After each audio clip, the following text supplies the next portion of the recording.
ආදන්නවද මේ වෙනකොට ශ්‍රී ලංකාවේ මිලදී ගන්න පුළුවන් ආසන්න වශයෙන් රුපියල් 50000ට වඩා අඩුවෙන් තියෙන හොඳම 5G ස්මාර්ට්ෆෝන් එක මොකක්ද කියලා. ඒ තමයි මෙන්න මේ Redmi 15C එකේ 5G version එක. මේක වෙන්නේ ආසන්න වශයෙන් රුපියල් 49999ක්. මේකට TRCS අප්‍රූවල් එක තියෙනවා. අවුරුද්දක ජෙනුයින් කම්පැනි වගකීමක් තියෙනවා සහ කලින් කිව්වාගේ මේ ගානට තියෙන හොඳම 5G ස්මාර්ට්ෆෝන් එක වෙන්න හේතු 8ක් මේ වීඩියෝ එකෙන් ඔයාලට බලා ගන්න පුළුවන් වේවි. එහෙනම් අපි යමු වීඩියෝ එකට.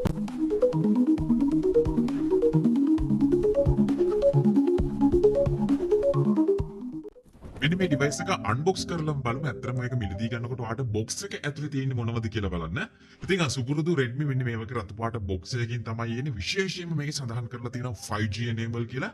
ඒ වගේම ඔයාලට පේනවා ඇති NFC support කියලා සඳහන් වෙනවා. මේ වෙනකොට ලංකාවේ ගොඩක් අය ස්මාර්ට්ෆෝන් එකක් මිලදී ගන්නකොට NFC support තියෙනවද කියලා බලනවා. හේතුව තමයි ඔයාලඟ තියෙන කාඩ් එක Google Wallet එකට apply කරගන්න පුළුවන්. එතකොට ඔයාලට කිසිම කාඩ් එකක් නැතුව ෆෝන් එක විතරක් අරන් ගිහලා ටැප් කරලා ගෙවීමේ හැකියාවක් තියෙනවා. ඉතින් ඒක සෑහෙන හොඳ ඔප්ෂන් එකක්. ආසන්න වශයෙන් 50000ට වඩා අඩුවෙන් තියෙන 5G ස්මාර්ට්ෆෝන් එක. ඒ වගේම තමයි මේකේ තියෙන දේවල් ගැන අපිට සරලවම බොක්ස් එකේ දෙපැත්තේ බලා ගන්න පුළුවන්. සහ මට අද හම්බෙලා තියෙන්නේ මෙන්න මේ dusk purple කියන කලර් එක. ඉතින් මේ විදිහට ඉටිකොලෙක් ගාලා ඕපන් කරගත්ත ගමන්ම අපිට එක්ස්ට්‍රා බොක්ස් එකක් තියෙනවා. ඒක දිසු පුරුදු පරිදි paperwork, SIM remote tool එක සහ silicon back cover එක බලා ගන්න පුළුවන්. ඒත් එක්ක මේ තියෙන device එක සහ මේකට අපිට හම්බෙනවා 33 watt super fast charging adapter එකක්. ඒ වගේම USB type C cable එකක්. ඉතින් සරලවම මේ දේවල් ටික විතරයි එන්නේ. දැන් අපි බලමු මෙන්න මේ Redmi 15C 5G version එක ආසන්න වශයෙන් 50000ට වඩා අඩුවෙන් තියෙන හොඳම 5G ෆෝන් එක වෙන්න හේතුවට මොකක්ද කියලා. පළවෙනි පොයින්ට් එක තමයි මේකට ඇවිල්ලා තියෙන massive battery එක. හේතුව මේ වෙනකොට ලංකාවේ ගොඩක් 5G ස්මාර්ට්ෆෝන් ආසන්න වශයෙන් 50000 රේන්ජ් එකේ තිබ්බත් මේ වගේ ලොකු battery capacity එකක් අපිට බලා ගන්න හම්බෙන්නේ නැහැ. මොකද 5G කියන්නේ අනිවාර්යයෙන්ම බැටරි එක ටිකක් වැඩිපුර ඩ්‍රේන් වෙනවා. ඉතින් එහෙම ඩ්‍රේන් වෙනවා නම් ආසන්න වශයෙන් ටිකක් හොඳ බැටරි ලයිෆ් එකක් ඩිවයිස් එකට තියෙන්නම ඕනේ. ඉතින් මේකට අන්න ඒක සම්පූර්ණයෙන් ෆුල්ෆිල් කරලා දීලා තිනවා. හේතුව මිලියම්පියර් 6000ක බැටරි එකක් Redmi 15C එකේදී ඔයාලට හම්බෙනවා. මේ වගේ ලොකු බැටරි කැපැසිටි එකක් දීලා අඩු වෝල්ටේජ් එකක් එන පවර් ඇඩැප්ටර් එකක් නෙමෙයි ඔයාලට හම්බෙන්නේ. සහ මේකට සෑහෙන හොඳට මේ බැටරි එක උතාම ඉක්මනින් charge කරගන්නත් පුළුවන්. ඒක අපි බලමු charging section එකට ගිහලා. කොහොම නමුත් මේ වගේ ටිකක් ලොකු බැටරි කැපැසිටි එකක් තියෙන හින්දා ආසන්න වශයෙන් ඔයාලට දවස් 2 3 4 වගේ කාලයක් 5G පළාතක නෙමෙයි නම් ඉන්නේ පාවිච්චි කරන්න පුළුවන්. නමුත් මේකට 5G enable SIM එකක් දාගත්තොත් ආසන්න වශයෙන් සාමාන්‍ය ස්මාර්ට්ෆෝන් එකකට වඩා දෙගුණයක් පාවිච්චි කරන්න පුළුවන්. මොකද මිලියම්පියර් 5000ක් තියෙන 5G ෆෝන් එකක් ගත්තොත් අපි හිතමු දවසකින් ඩ්‍රේන් වෙනවා කියලා. ඉතින් මේකේ තවත් මිලියම්පියර් 1000ක් වැඩියෙන් තියෙන. ආසන්න වශයෙන් දවසකට වඩා වැඩි කාලයක් ඔයාලට මේ ඩිවයිස් එක පාවිච්චි කරන්න පුළුවන්. හැබැයි 5G enable නැති පළාතක නම් ඉන්නේ අනිවාර්යයෙන්ම දවස් 2කට වඩා බැටරි ලයිෆ් එකක් ඔයාලට මේකෙන් එක්ස්පීරියන්ස් කරන්න පුළුවන්. ඉතින් මෙයාලා සඳහන් කරනවා දවස් 2.26ක ආයු කාලයක් බැටරි එකට හැන්ඩල් කරන්න පුළුවන් කියලා. ඒ වගේම ආසන්න වශයෙන් පැය 88ක මියුසික් ප්ලේබැක් එකකට යන්න පුළුවන් කියලා සහ පැය 21ක වගේ වීඩියෝ ප්ලේබැක් ටයිම් එකක් පවා මේකට හැන්ඩල් කරන්න පුළුවන් කියලා. ඉතින් ඒ කියන්නේ ආසන්න වශයෙන් පැය 20කට වඩා වැඩි කාලයක් ස්ක්‍රීන් ඔන් ටයිම් එක තියෙනවා කියලානේ. ඉතින් එහෙම බලද්දි මේ බජට් එකේ තියෙන 5G ස්මාර්ට්ෆෝන් එකේ තියෙන හොඳම බැටරි කැපැසිටි එක අපිට බලා ගන්න හම්බෙන්නේ මෙන්න මේ Redmi 15C එකේ. දෙවෙනි පොයින්ට් එක තමයි මේ වගේ ටිකක් හොඳ ලොකු බැටරි එකක් දීලා ඒක charge කරගන්න දෙන ස්පීඩ් එකත් මෙයාලා සෑහෙන මට්ටමකින් ඉහළ නංවලා තියෙනවා. හේතුව තමයි මේකට ඔයාලට බොක්ස් එක ඇතුළෙම 33 watt power adapter එකක් හම්බ වෙනවා. මේක හරහා ඔයාලට පුළුවන් ආසන්න වශයෙන් විනාඩි 28කදී 50ක් මෙන්න මේ massive battery එක charge කරන්න. නමුත් මේක ෆුල් charge එකට ගියොත් ආසන්න වශයෙන් පැය විනාඩි 30ක් විතර යනවා. නමුත් පළවෙනි විනාඩි 50 කිසි ප්‍රශ්නයක් නැහැ. පැය භාගයකටත් වඩා අඩුවෙන් charge කරගන්න පුළුවන්. ඉතින් කාට හරි හිතෙන්න පුළුවන් මේ charging speed එක වැඩි වෙලා බැටරි එකේ health එක අඩු වෙන්නත් පුළුවන් කියලා. ඒක ගැන කිසිම වෙලාවක බය වෙන්න අවශ්‍යතාවයක් නැහැ. හේතුව මේ charging option වලට ගියාමත් ඔයාලට පුළුවන් මේක standard විදියට slow charge කරගන්න සහ speed up කියන mood එකට දාගන්න. සාමාන්‍ය ස්පීඩ් අප් මූඩ් එකට දැම්මම ෆෝන් එක ටිකක් charge වෙද්දී heat වෙනවා. නමුත් ඉතා ඉක්මනට බැටරි එක ඔයාලට charge කරගන්න පුළුවන්. ඒ වගේම තමයි මේකේ reverse wire charging පාසුකමක් තියෙන හින්දා ඔයාලට පුළුවන් මේ device එක power bank එකක් විදියටත් පාවිච්චි කරන්න.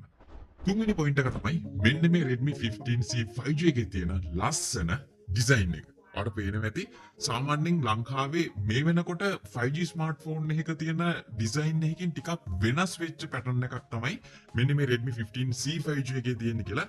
හේතුව තමයි ලංකාවේ මිලදී ගන්නව කලර්ස් තුන පවා සෑහෙන හොඳ මට්ටමකින් තියෙනවා. මේ තියෙන්නේ dusk purple කියන කලර් එක සහ මේක ඔයාලට black සහ green කියන කලර්ස් වලිනුත් මිලදී ගන්න පුළුවන්. කොහොම වුණත් මේ device එකේ පෙනුම නම් මාර්ම premium look එකක් තියෙනවා සහ ටිකක් unique design එකක් තියෙනවා කියලා තමයි බැලූ බැල්මටම පේන්නේ. මොකද ඔයාලට ලස්සන කලර්ස් හතරකින් එහෙම නැත්නම් ෆෝටෝන් ඩිසයින් එකකින් තමයි මේ බෑග් එක අපිට බලා ගන්න පුළුවන් වෙන්නේ. ඒ වගේම තමයි විශේෂයෙන්ම කැමරා බම්ප් එක ගත්තත් සෑහෙන ලොකු අපිට අතට හැන්ඩල් කරගන්න බැරි මට්ටමේ ලොකු කටවුට් එකක් නෙමෙයි තියෙනවාට පේනවා ඇති. මේ කැමරා බම්ප් එක සෑහෙනම ස්ලිම් කරලා තියෙනවා. ඒකින්ද අතට සෑහෙන හොඳ කම්ෆර්ටබල් එක්ස්පීරියන්ස් එකක් ගන්න පුළුවන්. මොකද weight distribution එක පවා සෑහෙනම හොඳ මට්ටමකින් තියෙනවා. මොකද අපිට මේ විදියට ඇඟිල්ලේ හරියටම මැද තිබ්බත් ෆෝන් එකේ මාරම බැලන්ස් එකක් අපිට බලා ගන්න පුළුවන්. කොහොම නමුත් ටිකක් ලොකු බැටරි එකක් මේකට ඉන්ක්ලූඩ් කරත් සෑහෙන ස්ලිම් ප්‍රොෆයිල් එකක් එක්ක quad curve edge එකකින් තමයි මෙන්න මේ Redmi 15C 5G එකේ ඩිසයින් එක අපිට බලා ගන්න පුළුවන් වෙන්නේ.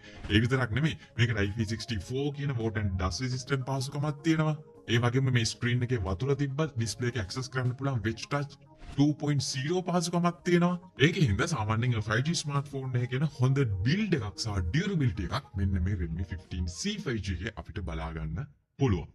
හතරවෙනි පොයින්ට් එක තමයි මේ ප්‍රයිස් සෙග්මන්ට් එකේ තියෙන 5G ස්මාර්ට්ෆෝන් එකේ තියෙන ලොකුම ස්ක්‍රීන් එක සහ ස්මූත්ම ස්ක්‍රීන් එක අපිට බලා ගන්න හම්බෙන්නේ මෙන්න මේ Redmi 15C එකේ.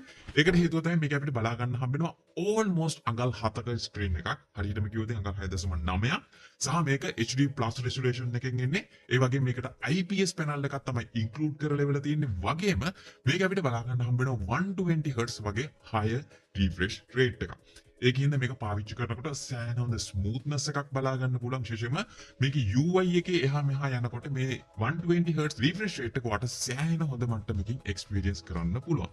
නමුත් මේක adaptive විදියට තියෙන හින්දා සමහර apps වලට අනිවාර්යෙන් 120 Hz support කරන්නේ නැහැ. අපි හිතමු ගේම් එකක් ගත්ත කියලා. මොකද මේ වෙනකොට 120 frames යන්න පුළුවන් ගේම් එකක් ගත්තොත් ආසන්න වශයෙන් ලක්ෂ 2කින් උඩ තමයි තියෙන්නේ. කොහොම නමුත් මේකේ ඔයාලට බොහෝ තැන්වලදී 120 Hz experience කරන්න පුළුවන්. ඒ වගේම outdoor brightness එකත් මම හිතනවා මේ price segment එකේ හැටියට සෑහෙන හොඳ accept කරන්න පුළුවන් brightness එකක් තමයි මෙන්න මේ Redmi 15C 5G එකේ අපිට බලා ගන්න පුළුවන් වෙන්නේ කියලා. පස්වෙනි point එක තමයි මෙන්න මේ Redmi 15C 5G එකේ තියෙන 6 nanometer SoC එක. මොකද මේක අපිට බලා ගන්න පුළුවන් MediaTek ලගේ අලගේ latestම Dimensity 5G chip එකක් වෙච්ච 6300 කියන 6 nanometer SoC එක. ඉතින් මේකට කිසි ප්‍රශ්නයක් නැතුව 5G handle කරගන්න පුළුවන්. ඒ වගේම තමයි මේකට එනවා 4GB RAM එකක්. මේකට තවත් virtually 8GB දක්වා වැඩි කරගන්න පුළුවන්. නමුත් මේකේ performance වලට නෙමේ තල්ලුවක් දෙන්නේ multitasking වලට. ඒක හොඳටම ඔළුවේ තියාගන්න ඕනේ. ඒ වගේම තමයි මේකට 128GB internal storage එකක් හම්බෙනවා. හැබැයි මේකේ තියෙන මෙන්න මේ SIM tray එකේ තියෙන 3 card slot එක හරහා ඔයාලට පුළුවන් SIM දෙකක් සහ එකපාර 1TB වගේ SD card එකක් දාලා එහෙම නැත්නම් micro SD card එකක් දාලා storage එක වැඩි කරගන්නත්. ඉතින් ඒක ඔයාලට හම්බෙන extra benefit එකක් කියලා කියන්න ඕනේ. කොහොම නමුත් මේ price range එකට ඔයාලට decent performance එකක් මේකෙදි බලා ගන්න පුළුවන්. විශේෂයෙන්ම ඔයා කා ගේම් එකක් ගෙවුවත් PUBG ගෙවුවත් Free Fire ගෙවුවත් සෑහෙන හොඳ lag free experience එකක් මෙන්න මේ Redmi 15C 5G එකෙන් ගන්න පුළුවන්. ඉතින් මේකට 5G enable තියෙන හින්දා games download කරන්න, upload කරන්න, stream කරන්න කිසිම වෙලාවක ඔයා worry වෙන්න අවශ්‍යතාවයක් නැහැ. ඔයා 5G enable area එකක නම් ඉන්නේ. හයිවින් පොයින්ට් එක තමයි මේකට හම්බෙන lag free UI experience එක. ඒකට හේතුව තමයි මේකේ latest Android 15 උඩ base වෙච්ච මෙයාලගේම HyperOS 2.0 බලා ගන්න හම්බෙනවා. සහ මෙයාලා ප්‍රොමිස් වෙලා තියෙනවා අසන්න වශයෙන් මාස 48ක් ගියත් මේ UI එකේ කිසිම lag එකක් ඔයාට experience කරන්න හම්බෙන්නේ නැහැ කියලා. ඉතින් ඒකට ප්‍රධාන වශයෙන් හේතු වෙලා තියෙනවා මේකට ඇවිල්ලා තියෙන SoC එක සහ හොඳ optimize වෙච්ච UI එක. කොහොම නමුත් මේක ගන්නකොට මොහාට bloatware කිහිපයක් එනවා. ඒ කියන්නේ additionally install වෙච්ච games කිහිපයක් තියෙනවා. හැබැයි ඒ වාට ඉතා ඉක්මනින්ම one click එකකින් uninstall කරගන්න පුළුවන්. කොහොම නමුත් මෙයාලා සඳහන් කරනවා latest updates දෙකක් හෝ තුනක් මෙන්න මේ device එකට ලබා දෙනවා කියලා. කොහොම නමුත් මෙයාලා promise වෙලා තියෙන හින්දා lag free smoothness එකක් මේ UI එකට ඔයාට OS එකේ තියෙන ප්‍රශ්න ගැනත් වද වෙන්න අවශ්‍යතාවයක් නැහැ. හත්වෙනි පොයින්ට් එක තමයි මම ඔයාලට වීඩියෝ එක පටන් ගද්දිම කිව්වා ගොඩක් දෙනෙක් මේ වෙනකොට NFC enable smartphone මිලදී ගන්න බලාපොරොත්තුෙන් ඉන්නවා සහ මිලදී ගන්නවා කියලා. ඉතින් අය NFC කියන්නේ near field communications කියන එක.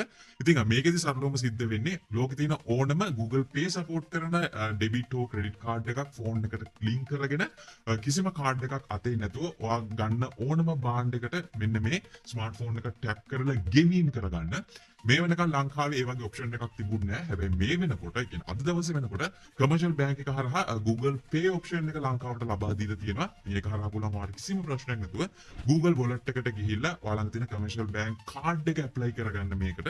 ඊට පස්සේ කාඩ් එක නැතුව ඕනම තැනකට ගිහිල්ලා ගෙවීම් කරන්න පුළුවන්. ඉතින් ඒකින්ද සමහර මේ ප්‍රයිස් රේන්ජ් එකේ තියෙන 5G ස්මාර්ට්ෆෝන් වල මේ NFC පහසුකම නැහැ. NFC තියෙන වෙලාව 5G නේ. නමුත් මෙන්න මේ Redmi 15C 5G එකේ 5G ත් enable වෙලා තියෙනවා සහ NFC පහසුකමත් enable දෙන ඉඳ future proof device එකක් විදියට මෙන්න මේ Redmi 15C 5G එක අපිට හඳුන්වන්න පුළුවන්. අටවෙනි පොයින්ට් එක තමයි මේකේ තියෙන decent camera setup එක. ඒකට හේතුව තමයි මේක අපිට බලා ගන්න හම්බ වෙනවා මෙගාපික්සල් 50ක main sensor එකක්, ඒ වගේම මෙගාපික්සල් 8ක selfie camera එකක්. ඉතින් මේකෙන් capture කරන image වල හොඳට light තියෙනවා නම් සෑහෙන හොඳ decent performance එකක්. එහෙම නැත්නම් social media ready image එකක් මේකෙන් capture කරන්න පුළුවන්. ඉතින් මේ samples වලින් ඔයාලට idea එකක් ඒවි මෙන්න මේ Redmi 15C 5G එකේ තියෙන camera performance එක මොන වගේද කියලා. දැන් ඔයාලට idea එකක් ඇති ආසන්න වශයෙන් 50000ට වඩා අඩුවෙන් මිලදී ගන්න පුළුවන් හොඳම 5G smartphone එක වෙන්න මෙන්න මේ Redmi 15C එක හේතු වෙච්ච කාරණා කිහිපය ගැන. පළවෙනි එක තමයි massive milliampere 6000ක බැටරි එකක් තියෙනවා. ඒක charge කරගන්න 33 watt fast charging adapter එකක් හම්බ වෙනවා. සහ මේක 5G enable NFC තියෙනවා. හොඳ durability එකක් තියෙනවා. IP rating එකක් තියෙනවා. සහ සෑහෙන හොඳ decent camera performance එකක් තියෙන හින්දා මේ වෙනකොට ලංකාවේ ගන්න පුළුවන් value for money segment එකට ආපු හොඳම 5G smartphone එක වෙන්න මෙන්න මේ Redmi 15C එක හේතු වුණේ ඇයි කියන එක. අවසාන වශයෙන් මේකේ අපිට side mount fingerprint sensor එකක් බලා ගන්න පුළුවන්. ඒ වගේම තමයි 3.5mm audio port එකක් තියෙන හින්දා සෑහෙන හොඳ high quality audio output එකක් මේක හරහා ගන්නත් පුළුවන්. කොහොම නමුත් මේකේ තියෙන downgrades වලට දකින්න මේක stereo speaker setup එකක් නැහැ. එක speaker එකක් තමයි ඉන්නේ. හැබැයි ඒකේ සද්දෙත් මම හිතනවා මේ price range එකට okay. ඔයාගේ අදහස මොකක්ද කියලා අනිවාර්යයෙන්ම පල්ලෙහා comment section එකේ දාන්න. ඒ වගේම මේ වීඩියෝ එක බලනවා පළවෙනි පාට නම් මට පුළුවන් පල්ලෙහා තියෙන subscribe button එක press කරලා subscribe වෙන්න වගේම ඊට පැත්තේ තියෙන bell icon එක press කරොත් තමයි මේ වගේ දාන හැම වීඩියෝ එකක්ම හැමෝටම කලින් ඔයාලට බලා ගන්න පුළුවන් වෙන්නේ. ඔවිතින් අපේ වඳුරු යාළුව කිව්වා ආකාරයටම අපේ channel එක subscribe කරලා තියාගන්න. ඉතින් මම ඔයාලට මතක් කරන්න ඕනේ ඉතින් මෙන්න මේ වඳුර නම් මට වීඩියෝ දාන්න දෙන්නේ නැහැ guys. ඒකයි මම මේ වීඩියෝ ගේන්නේ නැත්තේ. ඉතින් මම වීඩියෝ එක රෙකෝඩ් කරලා අප්ලෝඩ් කරන්න යනකොටම මෙන්න මෙයා තව වීඩියෝ එකක් කරලා අරන් එනවා අප්ලෝඩ් කරන්න. ඒකල ඉතින් අපි දෙන්න අතර චූටි රණ්ඩුත් ගිහිල්ලා ඉතින් වීඩියෝ එක දාන්න චුට්ටක් පරක්කුණා. ඉතින් ඒක ගැන නම් ඇත්තටම සෝරි. ඉතින් මේ වඳුරට ඉතින් දැලිපිය අහුවෙලා වගේ තමයි ඉතින් මගේ දැන් YouTube channel එකේ ඉතින් වඳුරට ඉතින් දැලිපිය අහුනන් පස්සේ දාන්න ඕනේ කරන්න ඕන හැමදේම ගන්න ඉතින් ඒ වගේම තමයි ඉතින් මේ වඳුරත් ඉතින් දැන් වීඩියෝ අප්ලෝඩ් කරනවා ඉවරයක් නැහැ. ඉතින් මට පුළුවන් වේවිද කියලා කියන්න බෑ guys. ඉතින් ඔයාලා කැමති ගොඩක් වීඩියෝස් වඳුර දානවටද නැත්නම් මම දානවටද ඔයාලගේ කැමැත්ත ඉතින් දැන්ම කමෙන්ට් එකක් දාගෙන යන්න. ඉතින් අද දවසට අපි ගිහින් එන්න.